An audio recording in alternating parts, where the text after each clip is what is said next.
Dito na naman ako sa Exodus 16, tapos na remind na naman ako ng kakulitan itong mga Israelites. Alam niyo ba na nung nasa na sila, 'di ba, sa wilderness, tapos nagugutom na sila, so nagrereklamo sila, nagko-complain sila kay Moses na wala silang makain.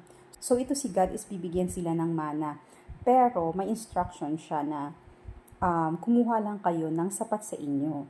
Every day, kuha lang kayo ng sapat para sa isang araw. But on the 6th day, kumuha kayo ng doble. Kasi sa 7th day, walang malalaglag na mana. So, napaka-clear ng instruction niya. Pero, itong mga Israelites ay matitigas ang ulo.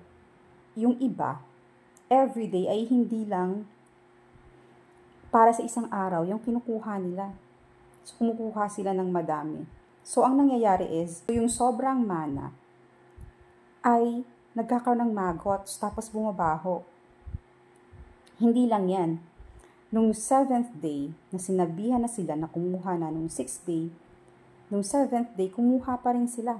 Pero wala silang makita kasi nga sinabi ni God na walang mahuhulog na mga mana. So, diba, ang dami ng pinakita ni God na faithfulness and yung mga promises niya, pinagsasabi niya kay Moses, nangyayari. Pero itong mga Israelites ay hindi pa rin sumusunod. Hindi pa rin naniniwala. Diba? Kaya na-relate ko tuloy yung mga tao ngayon. Tayo, and speaking of food, alam natin na lahat ng sobra ay masama. Diba? Pero tayo kasi hindi lang tayo glutton. Greedy din tayo. So, kain tayo ng kain, basta masarap. Lagay lang tayo ng lagay sa body natin.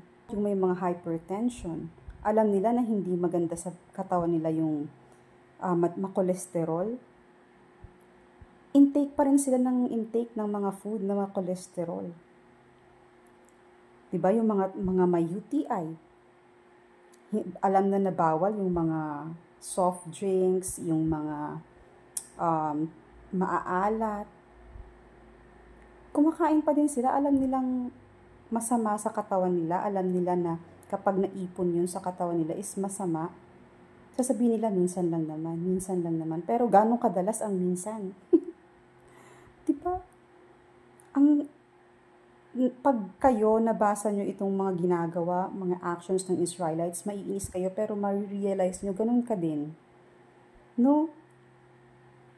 Kahit makakasama sa'yo, sasabihin mo, sige na nga, masarap ganyan. O kaya, sasabihin mo, minsan lang naman Tapos pag may naramdaman na tayo sa katawan natin, nagkasakit tayo, magdo-double time tayo ng pag-pray na, Lord, please heal me. Diba?